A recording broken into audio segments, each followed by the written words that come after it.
Nimekuja tuongee kwa sababu I have received a revelation or rather a dream kuhusu hii nchi ya Kenya.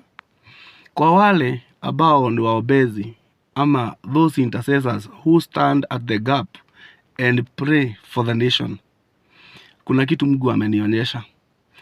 Kabla nikuelezee na niombe wale waombezi tuendelee kusimama katika pengo. Katika nchi ya Kenya kuna roho huwa inafanya kazi. Roho ya kuhani ilianza na kuhani anaitwa Eliashibu. You can study about Eliashib in the book of Nehemiah chapter 13. Roho ambayo ilikuja kuingia katika nchi ya Kenya wakati President Moi anakuja kumalizia, lakini Moi alipigana nayo sana.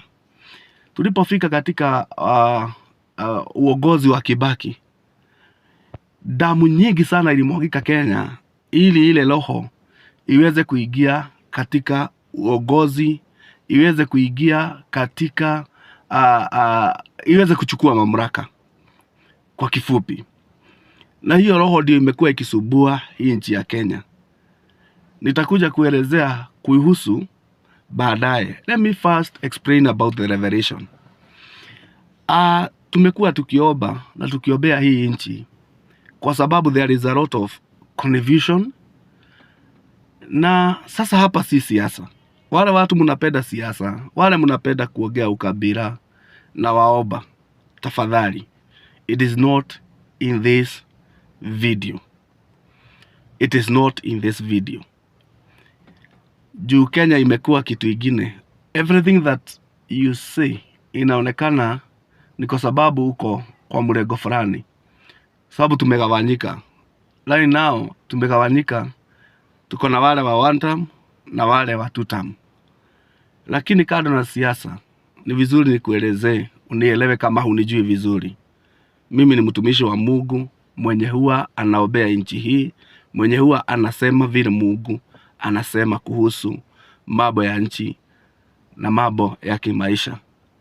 Those I have ministered to, they know me. Na kuna wakati unafikanga mimi sitakagi kusikia siasa. Na kuna wakati unafika naongea, nasema hapana, hii njia tunaenda sio hiyo. Kwa hivyo sina uoga wote wa kuongea siasa, lakini kwa wakati huu sio siasa. Mungu akanipa ufunuo. Nikaona kiongozi, the president, ambaye anaogopewa sana katika ulimwengu.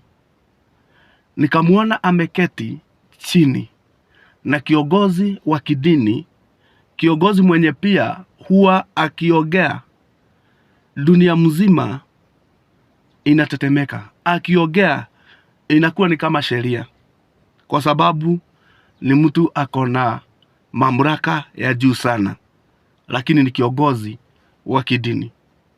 Nikawaona wamekaa mahali wanaongea. Na hawa sio wa Kenya, hapana. Nikawaona wamekaa mahali wanaongea. Wakiongea walipanga na wakasema ya kwamba wanataka kumaliza wa Kenya. Wakasikizana. Waliposikizana, walisikizana ya kwamba watatumia kitu inaitwa biological weapons. Kwa hivyo si kukuja mabuduki ama wanajeshi. No, it's biological weapons. Walipomaliza wakaanza kazi. Niliona vitu zinatoka juu. Vitu zinatoka juu kwa mawingu. Ni kama zinaagushwa na kitu inakaa ndege. Vitu zinaaguka zinakaa ile maua inaitwa pyrethrum. Wale wanajua pyrethrum venye inakuaga. Iko hapa katikati inakuaga na kitu ya yellow, alafu ikiwa imechanuka ni ya white. Ile kama maua ya pyrethrum, wale wanajua. Nikaona tu maua twingi tunaachiliwa, tunateremka. Kakifika chini, ikifika chini ikiwa mingi, inatapakaa, ikifika chini inaanza kutoa moshi fulani.